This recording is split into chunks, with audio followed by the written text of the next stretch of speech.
Hi there. In this video, I'm gonna explain you about what Dreamdata's event tracking is, where the data is coming from, how does it work, and I'm gonna show you a few examples of how to operate the report if you want to analyze something. I'll just minimize myself a little bit here.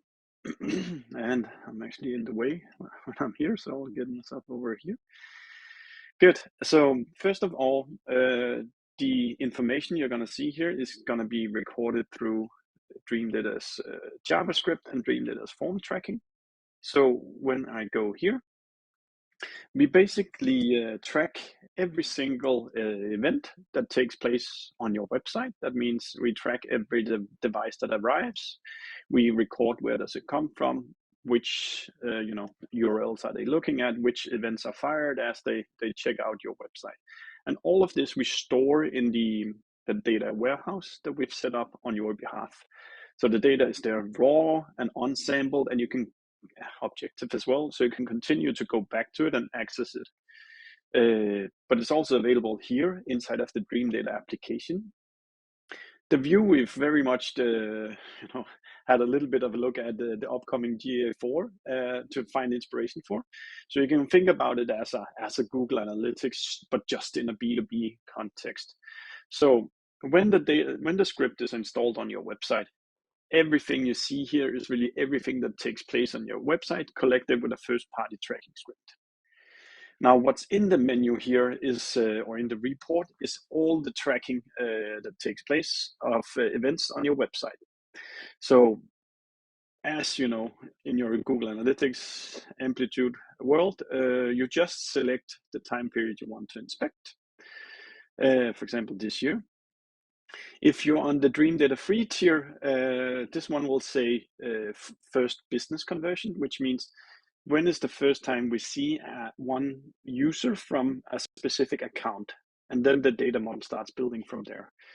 In this instance here, we have a paying tier where we can actually couple in or like connect our real revenue from our CRM system. So the money component is real money, or like real pipeline at least. Now, if I then scroll down here to this table, I think this is the easiest way to see what's going on. So we have, move myself a little bit again. So we have all the things that what has fired the most events. So that is page views. That makes sense. Logins, login identifiers, email clicks, etc. And then over here to the right side here, you can see whether, and this is where it gets really, really interesting, how much impact it actually has on real revenue. So let's just switch all the way to new biz. So you can see which of the events that takes place on the tracked websites actually influence pipeline and influence real revenue. And you can see how much revenue is it really worth. Then you can say, okay, let me look at, I want to see which event has the most conversions. That's form submits, free signups, download of ebooks, etc. Request demos. And then you can actually already here start to see something interesting about what's more important. So 1.8% of the time an ebook download impacts, influences a deal, but a request demo would be a much more preferred conversion, as that actually 4.6 times out of it actually impacts revenue. I can also choose to say, I actually just want to isolate this one event called download ebook. And I can go out here and see how often does it take place. Now this is set for a week. We can change it for a month as well. But essentially, yeah, this graph here you can manipulate with the things you see up here. So how often do we see downloads of ebooks, etc. And as you can see here, we have the conversion itself, but the conversion can be a little bit of a vanity metric. But what we also have here is how many of those conversions have actually yielded real deals so far, and how much have they been worth. This is where you can say the context of B2B comes in, because I'm sorry to break it, but in ebook conversion, it doesn't really equal revenue in B2B. So we pull all deals you've won from your CRM system, and then you can compare it to whether those conversions reach that event. I'll just scroll down here without clicking. But you can actually see here, so if you wanted to see all the people who downloaded the ebook, you can click here.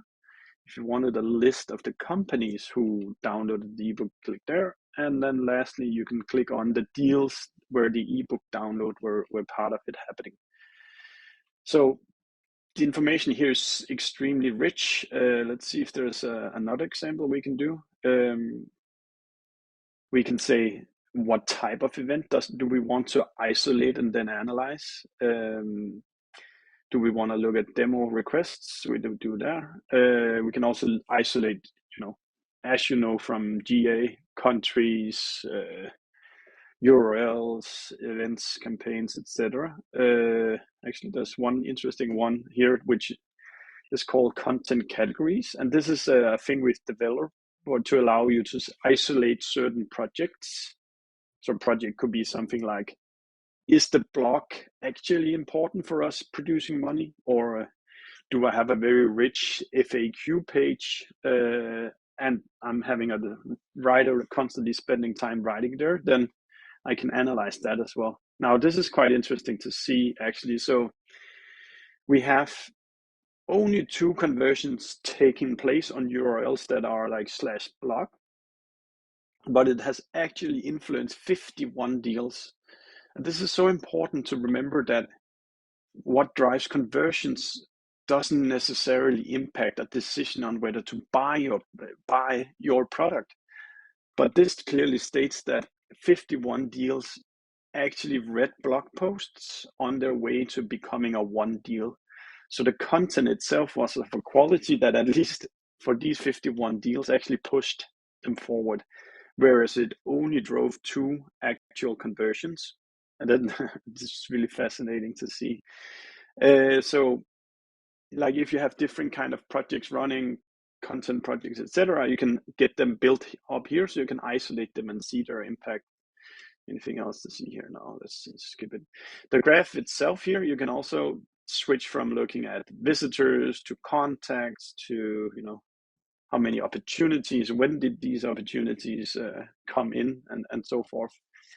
Every time you click anything here, it basically queries the data warehouse that we've built on your behalf and then illustrates it.